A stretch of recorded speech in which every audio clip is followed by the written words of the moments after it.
see this face? Do you see this face? This is the face of someone who's done this 4 fucking times. But yeah, in all seriousness, this is my 4th time recording. First time was 42 minutes long. Second time was 24 minutes long. Third time was around 18 minutes long, but the audio was off sync with the camera. So please, I'm praying this comes out fine. Otherwise, I don't give a fuck anymore. So thanks for checking out the channel. Thanks for checking out this video. We are going to go right into the D2 beta. What are my thoughts on it? And I did a new paper.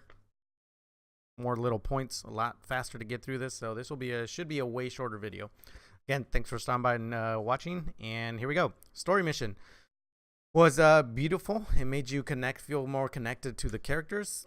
I mean, I wouldn't say I got emotional, but I definitely felt a tighter connection with the Guardian and the Ghost, especially with spoiler alerts when they fall off the ledge. But it also got me excited. They didn't reveal too much, but just enough to get me excited for what's to come.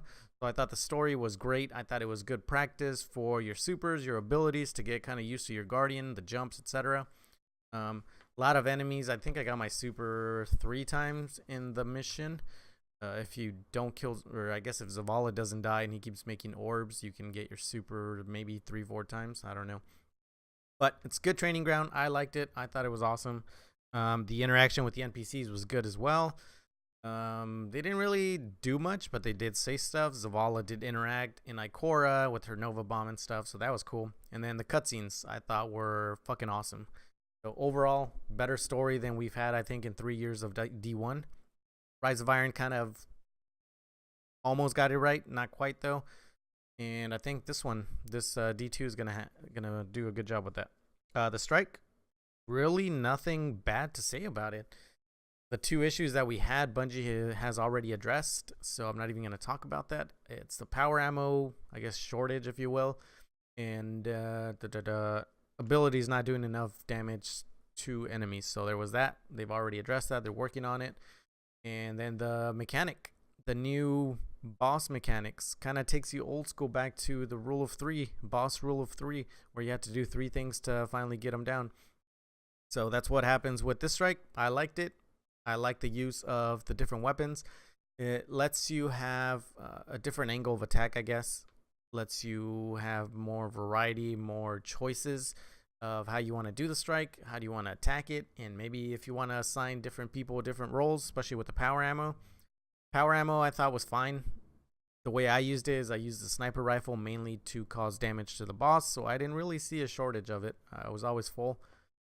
Did like that I could switch to hand cannon at closer range, especially the sunshot, which made people go boom. That was fun.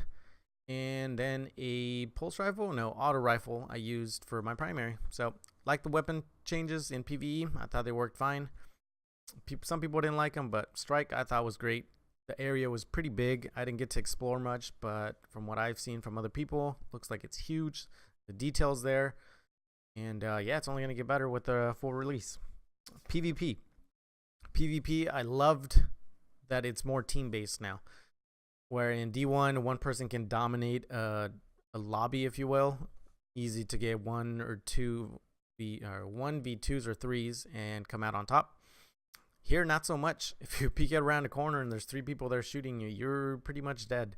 There's no escaping that. So I like that. I like that it gives everybody kind of a role while playing. Not necessarily you have to be the slayer, but you can just pop in a couple shots and help, and you also get rewarded for it in control. The new efficiency rating is interesting. I still don't quite know what it is. Some people said it was a KDA, which is a kill death ratio with assists thrown in there. I'm not positive. I didn't mind it. I like to know how many times I died, how many kills I got. So hopefully they bring that back. Maybe it's an additional thing that pops up post screen. I don't know. But yeah, overall PvP felt great. All the weapons felt viable. Nothing seemed overpowered, really, to me anyway. Nothing seemed underwhelming either. Whatever you picked, there was a way to use it, and it was competitive. Nothing felt like you were using it and then you were crutched with it. So I like that. I will tell you that the range drop off, not the range drop off, but if you're using a gun with outside of the optimal range, you will notice that the aim assist and the damage it does is way lower. It is a lot more noticeable, especially in hand cannons. D1 hand cannons have quite a big range. Here, you definitely start noticing the ability to hit your shots. You have to like directly hit them versus where aim assist would kind of, you're off center a little bit. It would compensate and you get the shot. Not here so much. But again, I like the power system, not the power system, but the weapon system in PvP as well. Lets you have a choice you can make. In Countdown, there's long lanes, so I was holding a pulse rifle and a hand cannon for close battles, close quarter battles. In Countdown, it was a lot smaller map, it felt, so I was using a hand cannon sidearm, and that worked perfectly for me and my playstyle, so that was cool. I liked it. PvP felt amazing, probably the most balanced it's been ever, I would say. Still a couple little bugs. You don't get your super as much. I think that was probably done on purpose to get the matches going and get as many matches done and as much maybe weapon data added to the servers or whatever they're using. So I think that's intentional. I think it'll change, especially once we get armor. I'm assuming we'll get armor with cooldown capabilities. So I think that'll kick that in and that'll make it even better. So no real complaints there. The matchmaking I thought was fine. I did notice in Countdown though, once you reach like that, I don't know, 10 match mark, it like puts you in a placement and man, everything gets harder according to your skill level. Control wasn't as bad. It still does do that, but I think it's a little bit more lenient than Countdown. But yeah, PvP felt great. I loved it. What else? Oh, the one thing is solo queuing was a pain in the ass. Nothing really felt close if you're solo queuing. You need that teamwork, and that's yeah, that's interesting. And then everything's 4s, obviously no 6s. I would love to see a 6s playlist just because it becomes more chaotic and more just fun to play with your friends. So maybe they have a social playlist with 6s. That would be cool. The classes. So I'm mainly going to talk about Arc Strider because that was the main class that I used, or I guess subclass, Hunter. I tried Goldie a little bit, mainly played PvP and I didn't really like it. In PvE, even the 6 shots felt a little underwhelming, didn't really do too much damage, even on the boss. So I didn't really mess around with Goldie too much. It felt like, meh. Honestly, it felt a little bit weaker than what we currently have, but I think that's also due to the perk tree. The bottom perk tree looks a lot better to me. But Arc Strider, I saw the comments saying the super sucked, the ability sucked, all this other crap. And I had kind of a negative view on it until I played it. I loved it. It's going to be my main, no doubt about it. Super takes some getting used to, but once you get the combos down, especially in the air, because you can double jump and then do the combos there to kind of close the gap a little bit and then just fucking slam down. I liked it. I thought it was cool. You do got to be careful where you pop it. Behind cover, and usually if you see like at least 2 little red pings telling you there's enemies. Speaking of red pings, the radars seem to be way the hell far out there. I think Ninja with Noel mentioned it was like 70 meters and you got a ping for an enemy, which I think that was way too far. Found myself looking at the radar and be like, oh, where's this guy at? And he was like way the fuck back there. And yeah, so I kind of agree with that. Maybe they'll tune that down a little bit, maybe 50 meters, I don't know. But yeah, Arc Strider felt good. I found myself going to triple jump over strafe jump, which is better control. With better control in D1, you used it to get that mobility and the forward momentum. Here, it didn't really seem to have too much, and triple jump just felt good. Found myself going with arc bolt grenades over skips or flux. I think it just played better to how I played. It helped me clean up kills around the corner, and it helped me engage multiples to help my team out. The ability is about the only thing that I'm kind of about. It's a dodge. If you're a Night Stalker, if you played Night Stalker in D1, you know what that is. It's, while helpful, I think it's very underwhelming considering the Titan has that wall and 2 versions of it, a giant wall or a lower wall where you can peek in and out of and it reloads your gun. And the Warlock has the Rift. Healing Rift or the other one, which gives you like a Weapons of Light kind of thing.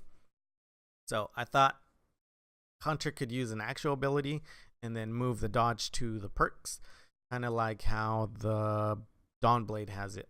The aerial dodge or whatever is part of a perk, versus its ability. So we'll see what happens. I honestly don't think they'll change it, but that would be my only real complaint with the classes. I did play Striker. Striker felt strong. Titan's never been my cup of tea. A lot of people liked it though. I will say that it's that and Dawnblade seem to be more user friendly, more easier to just pick up on a whim and go. A lot of complaints about the Dawnblade in the air though, and getting used to that. I think again it just takes practice. It's a new mechanic, so once you get that down, it should be good. Sentinel, I played a little bit in the story mission, and I didn't like it. All I really got to say. I personally, I didn't like it. A lot of people I know did like it. I noticed the super does kind of like lunge, so you can close the distance a little bit better. But yeah, it's not for me. Striker felt solid. Sentinel felt, I don't know. I didn't really give it too much of a go, so I don't have much to say. But personally, just from the one I tried it, I didn't really like it. Nova, I didn't try at all, so I can't comment on that. The only thing I've seen is like the videos and stuff, but people seem to like it, so it seems like Blink looked really good. And then Dawnblade, I played a little bit of Dawnblade at the reveal event, and then I played a little bit in the story mission. Felt fine. Again, not my cup of tea, but it's up there in its neutral game with the Rift. The nades it has, they're good for controlling zones, and then the super itself, I found people were getting a lot of kills pretty easily. So there's that. That's the classes. The farm. We got to try out the farm on Saturday or Sunday. I think it was Sunday. Sunday at 10 Pacific Standard Time. That was actually pretty cool. I think it was very limited, and I hope they expanded in the full release, but I liked it. It was cool. Way different than the tower. Give you a different feeling. Kind of more connected, if you will. Like, hey, this is kind of my house now. This is where I'm staying. So yeah, it was cool. You could climb up on roofs, climb up on the telephone wires. I found myself doing that. There's some water. There's like a big old forest area. It's cool. I like it. I dig it. I hope they do expand it and obviously add the chickens because, come on, Bungie, what the fuck? And yeah, it's going to be cool to see the NPCs there. It would be even cooler if the NPCs walked around the farm, kind of like they do in like Skyrim or something like that, where they don't just stay in one spot. They move around. That'd be cool. So we'll see. And hopefully Sweeper Bomb made it. Maybe somebody picked him up and dragged him down. I don't know, but that would be cool. Yeah, so that's it. That's basically my quick cliff notes. I didn't want to make this too long. As it is, I'm already at 12 minutes. I've been talking kind of fast, so hopefully you guys got to understand me. Overall take on the beta is I loved it. For a beta, it was probably as perfect as you could get for me, my opinion. I know a lot of people had a lot of shit to complain about, but I've never been one to, well, I'm not going to say never. Back in my younger years, I was one to bitch and complain about everything, but I liked it. It was a lot more than I expected. Story-wise, they didn't reveal too much, but it did enough to get me excited. PvP, I thought they did a tremendous job of redoing the sandbox and balancing everything pretty well. A couple changes here and there, but overall, I loved it. Yeah, beta was great. Did ask you guys to submit some questions, so let's get to those real quick, and then we'll jet out of here. Handsome Dragon, what were the biggest positive and negative changes you experienced in the beta? Biggest positive, it's team play now in PvP. And then the gun balance felt great. And I really like the new gun structure. It gives you choices of how to engage people. So I liked it. That's my positives. Negatives, just the matchmaking was a little bit weird. The fact that you hit that brick wall and it was like all of a sudden super sweaty. But yeah, I don't think it was a huge deal. Like I said, 4s versus 6s. 4s can play slow, I think, on bigger maps. So if they have bigger maps, you might struggle a little bit. But I'd like to see that 6s playlist. I don't want it completely gone. And then the scoring and control felt weird to me. Sometimes I felt like I was doing really well and I had a 2 or 3 efficiency score, KD, whatever the hell you want to call it. But then I'd look at the score and we're losing by 40. So that was interesting. I don't know. And then finally, the ability for the Hunter was probably my biggest negative for the whole beta. And really, it's not a huge deal. I think what they can do, and my suggestion would be either reduce the cooldown to 13 seconds and give you double, or put it as a perk and give us an actual ability. I don't know what the ability would be. Maybe go invisible. I don't know. Something to support the team, though. Zero, thoughts on the farm and how I feel about how the guns work. Farm, like I said, was cool. I liked it. felt felt different, but it felt cool. Felt like I cared more about the environment, I guess. I don't know. It's hard to describe. And then the gun work, like I said, how they work. I like the primary, the energy, and the power weapon. I think they all have their roles, and I really like it. I don't feel overpowered in strikes or anything, so I liked him. Colossus Kal-El, thoughts on each of the class abilities. Again, Warlock, Healing, and Weapons of Light, Rift, or whatever you want to call it, because I don't remember the name. Felt strong. Felt you could use it offensively or defensively. The wall was a little weird at first, but once you get used to it, it's a great addition. You can combine the Rift with the wall and really control zones. So two very strong abilities. Hunters, I don't see them as having an ability. While the dodge is cool, especially mixing it with the melee, I don't know. It is what it is, I guess. Lazarich, anything I would tweak in the strike besides the PvE damage issues? Not really. Like I said, I really dug the strike. I thought it was a lot harder than most strikes have been. I like the different mechanics. Each boss tier, I guess, felt good to me, and I like the variety of different things to do each different level.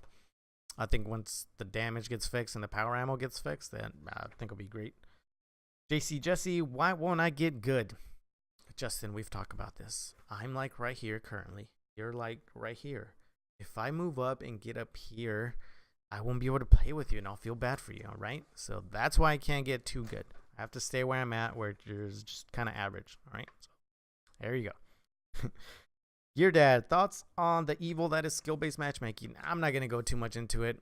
I get both arguments. I still think if you have no skill-based matchmaking in social, it's going to be RNG. There's a chance you play complete potatoes. There's a chance you play a pub stomp team. I don't know. So, I mean, I think you can keep it in there, maybe make it more lenient.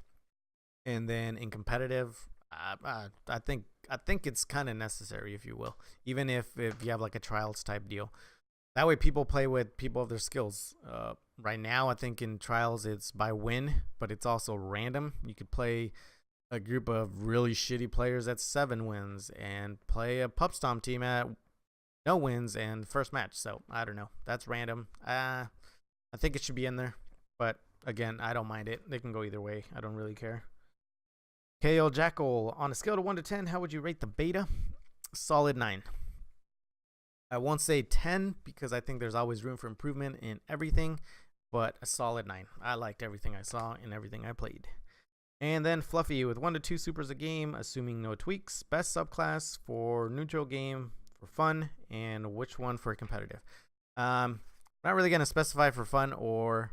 Well, I guess I should. I had fun with the Arc Strider. I think it's a fun class. I think best neutral game, probably Dawnblade and Striker, personally. And I think probably the 2 best subclasses for competitive as well. Until people get a hang of, I think, the Hunter. And especially if they give us an ability. I think that'll probably be a strong class. So that's it. If you guys watched, thank you so much. We're right at fucking 18 minutes again. Tried to make it short. I tried to talk fast. It didn't work. If my audio is out of sync this time, I apologize. I'm just not going to post this video. But if you're watching, obviously I did get to post it. I did want to say I have a contest. If you guys stuck around for the 19 minutes this video is going to be, thank you very much. I do this thing on Twitter, twitter.com/NFGRockerDude. Thankful Thursday will be tomorrow because I'll be posting this today. If you get at me, at NFGRockerDude with the hashtag Thankful Thursday and just mention anything you're thankful for. It could be your family, having a job, the beta, or games coming out. I don't know. It can be really anything. It's just about being thankful for what you do have versus focusing on shit you don't have, and kind of being that positive, sending positive vibes out there.